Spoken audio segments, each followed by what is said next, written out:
Bonjour, je suis Julia Torlet et je vous présente aujourd'hui mon livre Le monde de la prostitution à Paris au XVIIIe siècle.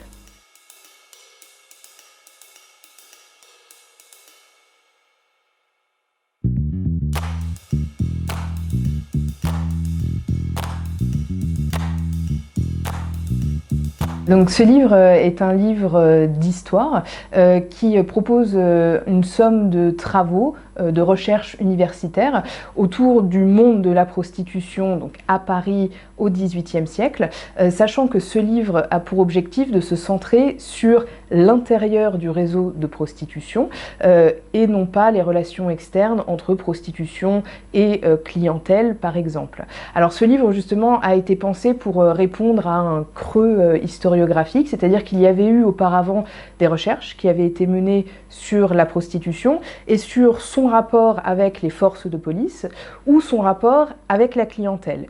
Ici, l'objectif est justement d'interroger plutôt l'intérieur du monde de la prostitution, l'intérieur du réseau, et d'essayer de voir comment se compose ce réseau, de quelle personnalité il est fait, et comment il s'organise, comment il évolue. Donc le livre est construit autour de plusieurs axes. Il y a d'abord un axe qui tourne autour de la figure de la prostituée elle-même, qui elle est, pourquoi elle se prostitue, comment elle se prostitue, dans quelles conditions elle le fait, et comment elle peut évoluer autour de sa carrière. Il y a ensuite un axe qui tourne davantage autour de la prostitution dans la ville de Paris et de quel rôle joue la ville de Paris dans la constitution de ce milieu de prostitution.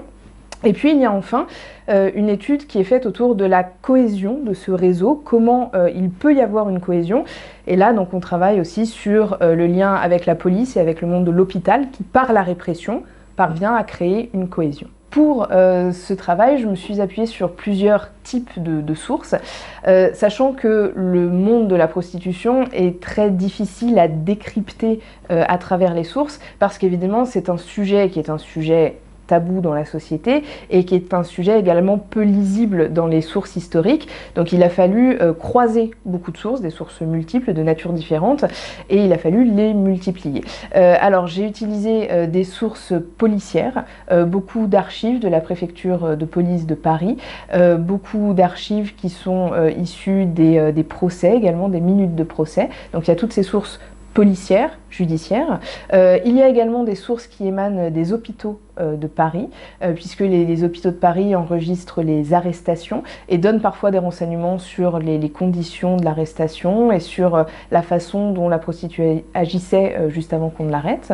Il y a également des sources de correspondance privée qui émanent pour la plupart des proxénètes, des figures du proxénétisme, qui échangeaient alors soit entre eux, soit avec la police, une correspondance qui aujourd'hui peut nous servir.